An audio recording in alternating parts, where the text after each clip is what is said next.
Во југозападна Македонија се наоѓа областа Преспа. Се дели на три дела: Горна Преспа, Мала Преспа. Јас сум од Долна Преспа, поточно од селото Герман, а Герман е една од постарите словенски населби во овој дел на Македонија. За постанокот на селото постои легенда дека селото постанало многу одамна, уште со доаѓањето на словените. Селото го има добиено името по името на црквата. Се смета дека оваа црквичка е подигната негде во времето на Самуиловото царство. Инаку, селото Герман е познато по тоа што во Преспанскиот крај основачот на првата македонска држава ја имаше и својата прва престолнина на островот Свети Ахил. Па Герман го има користено сигурно како место каде што престојувал. Тоа е интересно што во 1888 година при копањето на темелите за нова црква, во ова село во темелите е најдена една мермена плоча со прв словенски кирилски надпис. Плочата ја има ставено Самуил како надгробен споменик врска со смртта на неговиот татко Никола, мајка Рипсимија и братот Давид. Тој е прв словенски надпис, инаку датиран од 993 година. Овој надпис, оваа плоча мермерна, фактички во 1915 година бугарските власти ја имаат однесено и таа денеска се чува во археолошкиот музеј во Бугарија.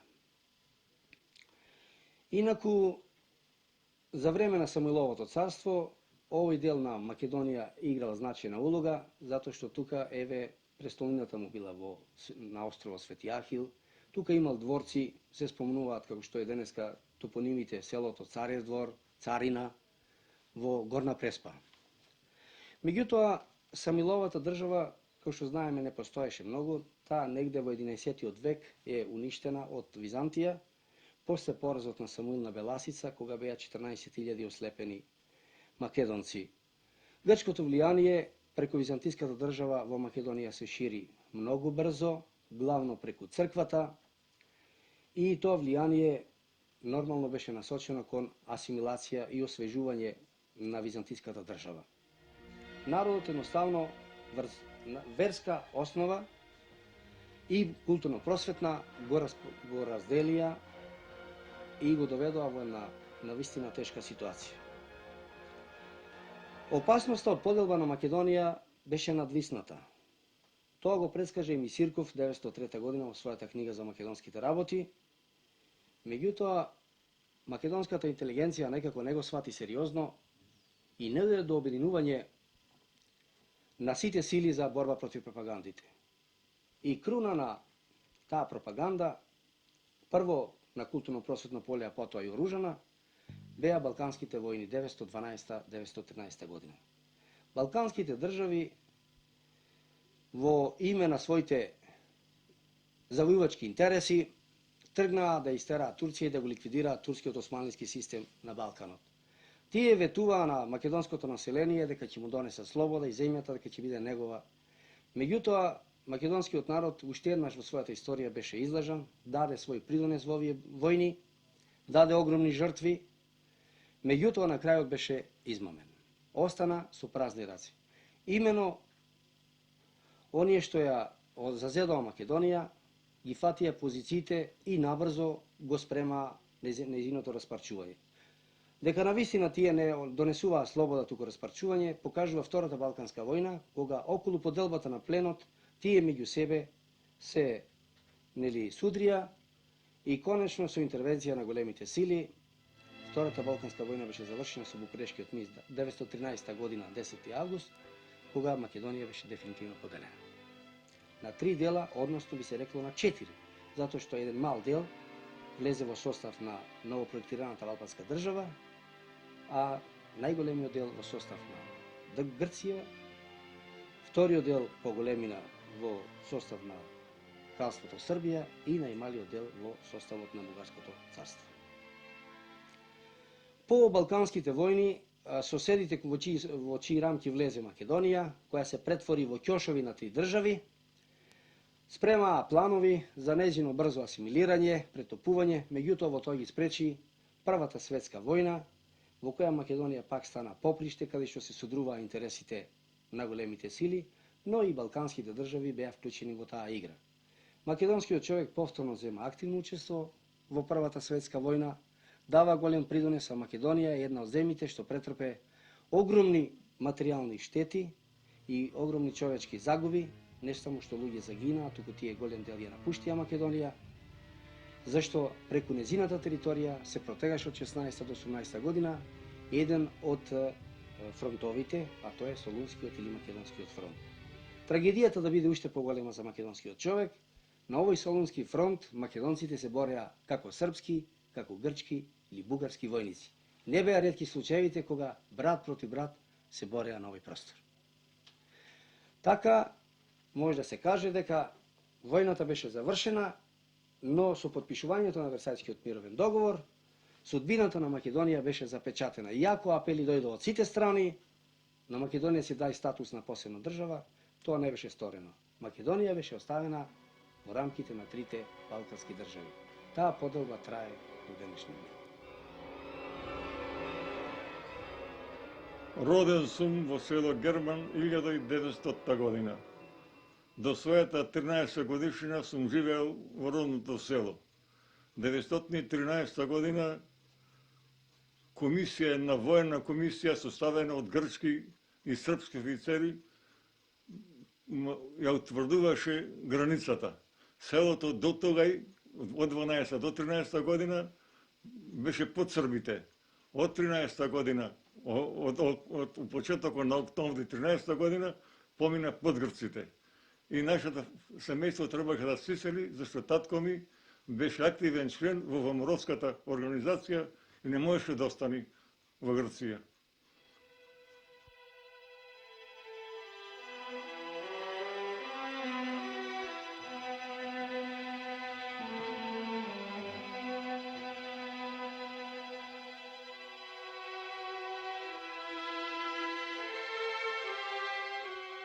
Говорот во Долно Преспа беше идентичен, рековме, како и носијата на тие 24 села, така и говорот му беше сличен. Македонски со посебно наречи. Се разликуваше помалку во наречито од рекарските села, што ги викаме Желео, Оштима, Бесвина и така натака, малку повлечено тие збореа, и од Горна Преспа, да речеме, Ресенско таму, и тие малку поинако говорима. Овие села, 24, толку многу си беа сближени покрај говорот и носијата, така да често имаше и мажачки меѓу тие села. Од едно село во друго, да речеме и границата која се постави, 1913 се не можеше да се збриши тоа крвно стройство.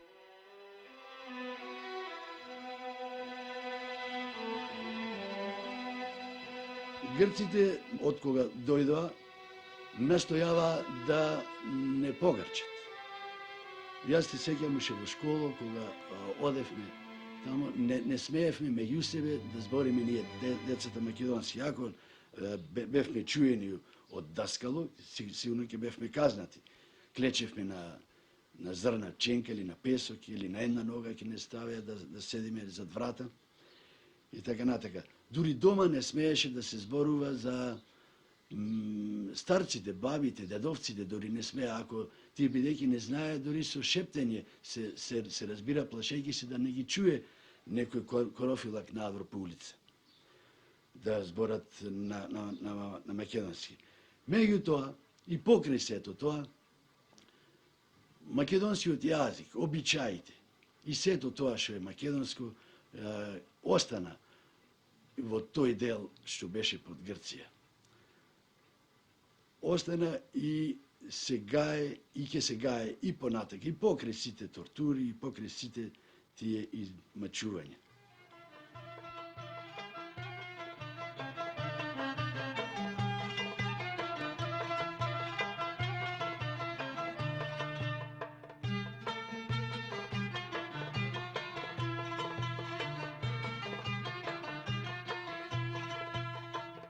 Во Долна Преспа во турско време носијата била идентична со Смилевската.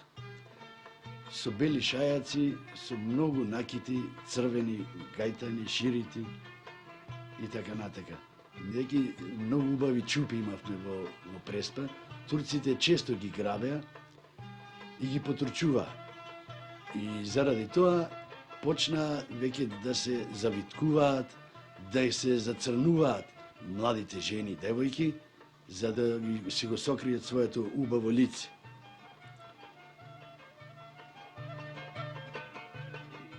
Од тогаш навака, веќе постепено во цела Преспа, тие неколку 24 села во Долна Преспа носат црна носија, која се состои од црн шегун, ресачка, кусаче, појас и од кошиле од бело домашно платно.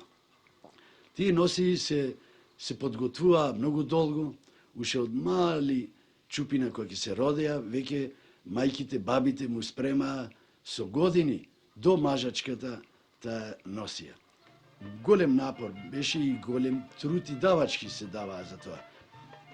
За да се приготви една носија ваква, имавме ние специализирани терзии за народна носија, може да имаше во нашето село Герман околу 10 такви.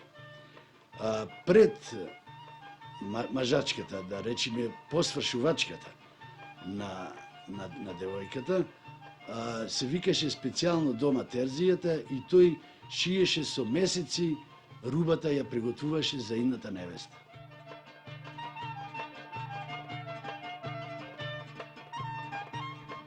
Јаска сум Фотија Гинеа од Герман. Дојде на 41 година во Дупени, мажена.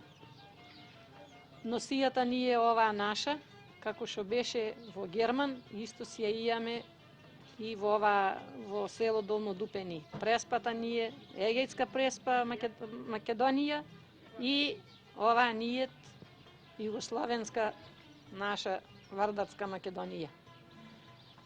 Јас дојдов 41 година. Живеа тука и фамилија си имам и све. Како млади години што беме во тоа време, ние сме сликани и навода извадени во Долно Дупени. А исто ни е обичајо наш, како што беше во Егејска Македонија, во село Герман, така најдомев и во Југославија, кога дојдомев во нашето село Долно Дупени. Јас се викам Сандра Ѓакова. Сум од село Герман. Туа сум мажена во Дупени. Исти бемев, како таму, така и тука. Како што носиме руфето тука што го имаме, така го носимев и таму. Трудосливница така овој руфет го носимев. И многу добро ние, и тука навода се извавамев, како таму во Герман на полена што излегувамев навода, така излегувамев и во Дупени. А не сме само ние тука дојдени, има доста, 6-7 наши од Еснафа наш се тука, а има и постари од порано што беа дојдени. И тие си живеат тука по цели села, Љубојно, Наколец, многу добро ето.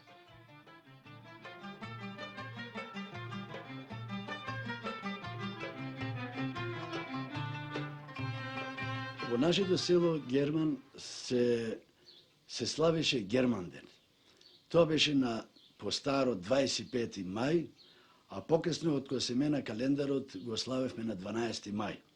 На тој ден покрај големата слава, од каде доаѓаа гости од сите краишта на Преспа, па дури и од Ресен, Битола, од Лерин и од Костур, тоа стануваше цел панаѓур кој траеше 3-4 дена и беше добре дојден секој во секоја селска куќа. На тој ден истовремено се правеа сите свадби што требаше да се прават во годината, се чекаше да дојде Германден, па да се направат во истиот ден таквото. Се случуваше да има 10-15, а во 1922 година се направија во истиот ден Германден 25 свадби. 25 свадби, 25 свирачки дружини, 25 тапани чука во истиот ден. Свадбите со сите своји церемонии се одвива со сите своји адети. Кулминација беше кога се венчаваа сите во истиот ден во големата црква Свети Герман, пак, која беше доста просторна. И отамо како излегуваа на Црничето, тоа е широко площадчено во селото, секоја свадба имаше своја маса, богата наредена со јадачки, пијачки, мезиња, печени јагниња,ораси, вино и така натака.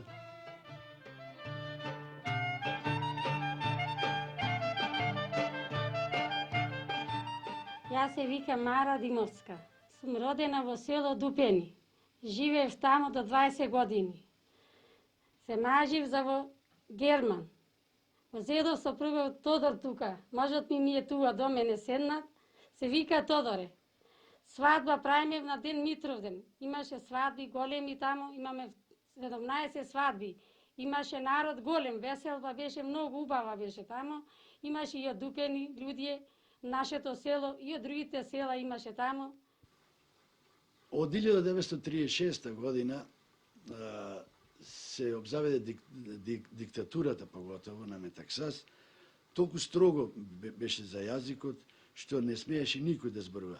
Таа обзаведе вечерни училишта да учат грчки јазик и 80 и повеќе годишни старци, кои одвај оделе дури, и се тераа да го зборат грчки јазик. Им сметаше нашиот македонски. Не викаа славофони, како заостанати луѓе, како да не можевме ни ништо да бидеме од сем орачи, копачи и аргати. Меѓутоа не беше тоа така, затоа што бевме потиснати и така мораше да биде. Инаку сите тие што беа фатени на дело да зборуваат македонски, биле толку многу малтретирани, дури рицинус му се даваш да пијат и какви не различни мерки употребуваа за да го искоренат тој јазик наш.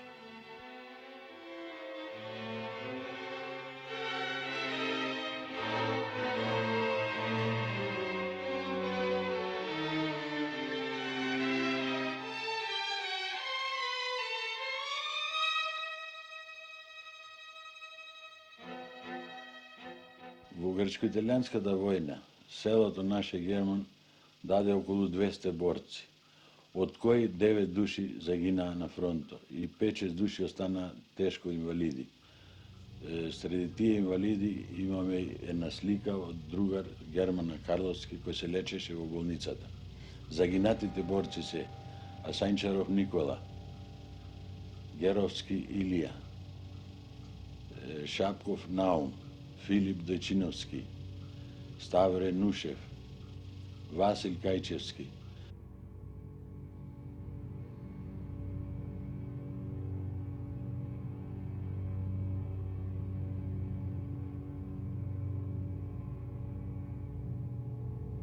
Во таа војна, во грчко-италијанската војна, зеде големо учество и македонскиот народ, бидејќи во трите полкови што беа во Лерин, 28-миот, 27-миот во Кожени и 33-тиот во Воден, повеќе тие беа македонци.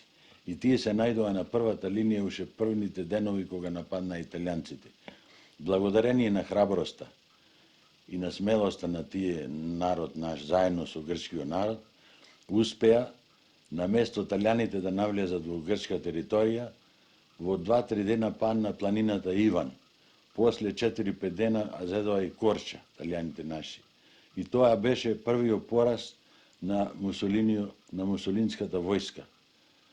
Па во 1941 година, во април, Германија удри на Грција, со што Грција брзо беше капитулирана. Во селото Герман дојде до таква ситуација што стана побуна против грчките власти, тие мора да се евакуираат во Лерин, а подоцна се вратија заедно со окупаторите, меѓутоа населението не можеше да ги поднесува, така што се побуни и гарнизонот што беше стациониран во селото Роби, заедно селаните од Герман и Роби ги истера. Тие се вратија пак во Лерин. Нешто 42-43 година на преминот во Герман дојдоа партизани од Вардарска Македонија. Тука престојуваа повеќе одреди на кои селаните им пружаа помош, а дадено и нешто оружје што беше одземено од италијанските окупатори. Набрзо селото Герман даде и први борци кои излегоа во партизани, а и се вклучија многу луѓе во грчкото движење на отпорот кое го организираше Комунистичката партија на Грција. Тоа се разни антифашистички организации. Битно е да се каже тоа дека во овој крај на вистина за цело време на војната, за време на окупацијата, населението помагаше со се и се што можеше. Меѓутоа, познато е дека грчкото движење на отпорот заврши практично со неуспех. По склучувањето на спогодбата на грчките власти, склучувањето на спогодбата на грчкото движење на отпорот со емигрантската влада, во Грција беше вратен стариот режим. Тешки времења настапија по враќањето на власта 45-46 година. Тука дојде до известно одмаздување врз населението кое учествуваше во грчкото движење на отпорот. Грчката комунистичка партија направи груба грешка, што и поверува на емигрантската влада и власта која имаше ја предаде. Затоа таа направи нов напор и во 46-та година го повика населението во Грција, спрема тоа и македонците во Егејска Македонија, да земат активно учество во граѓанската војна која ќе се води од 46-та до 49-та година. Во граѓанската војна македонците активно се вклучија. Овде може да се каже дека селото Герман, село од Долна Преспа, зема активно учество и дава огромен придонес, затоа што ова село беше долг временски период слободна територија. Тука функционираше и новата народна власт, тоа е Народно-ослободителен одбор, па суд, Народен суд функционираа сите органи. Населението даваше се и се што. Во граѓанската борба беме со можат ми заедно партизани. Отидеме по планинието беме. Во Грамос, Вичо. Во 49-та година заступиме, отидеме во Албанија. Можат ми беше ранат. Тој замина во Мажарска, а јас заминав од Албанија во Полонија. 51 година замина во Мажарска. Таму го најдов можат ми. Седиме до 57 година. Таму ни се родија децата. Во 57 година заминаме, дојме во Македонија, во Битолско, во Бистрица. Живееме. 20 души во Лерин лежеме затвор. Од тие 20 души кои се осудиме, се осудија 15 души на смрт. Само двајца куртулиме, 13 души во една дупка и закопа во Лерин. Битно е да се каже дека селото даде во текот на 47, 48 и 49 година неде околу 278 активни учесници, од кои за жал во тешките борби кои се водени на Вичо, Малимади и во други сектори на западниот дел на Егејска Македонија, од Герман животите ги положија 92 борци. Тоа е навистина за едно село импозантна бројка. Придонесот е во таа борба огромен, но познато е дека оваа граѓанска војна завршува со неуспех, затоа што навистина беше почната во неповолни временски услови, кога Втората светска војна беше завршена, кога големите сили, сферите на влијание ги има одредено и залудно беа сите овие напори. Треба да спомнеме и тоа дека оваа граѓанска војна постигна за грчките власти голем ефект. Порано таа правеше власт грчка напори со се и се што да ги исели македонците, но граѓанската војна ги докусури. Практично тие беа натерани во ситуација сами да ја напуштат. Моето село Герман броеше 3.500 жители или преку 640 семејства. Тие во време на граѓанската војна и по неа се иселија во многу земји, најмногу во социјалистичките земји, од кои најголемиот процент во Социјалистичка република Македонија, но и во другите прекуокеански земји, како што е Австралија, Соединетите Американски држави, а најголема енклава од село Герман има во Канада. Кога граѓанската војна беше при крај, поради бомбардирањата, децата беа во голема опасност. Затоа, први кои што почнаа да го напуштаат селото беа децата. Тие, главно, најголем процент отидоа во Југославија, а оттука се најдоа и во повеќе детски домови во разни социјалистички земји. И јас сум еден од тие домци кои што помина повеќе домови ширум Југославија.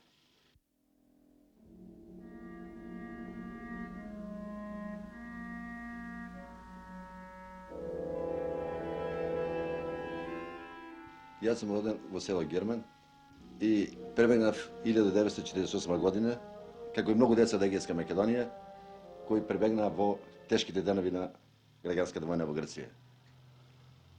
Сега живеам во Скопје, имам семејство, инаку татко ми беше учесник во граѓанска војна во Грција, мајка ми беше по затворите во Грција, година и пол со браче, со помалиот брат кој имаше 2 месеца. Се врати после година и пол во селото и по бомбардирањето на селото од морхофашистите пребегна со двајцата браќа и сестра ми, јас останав и паратама во селото по 2-3 месеца и јас пребегнав во Југославија.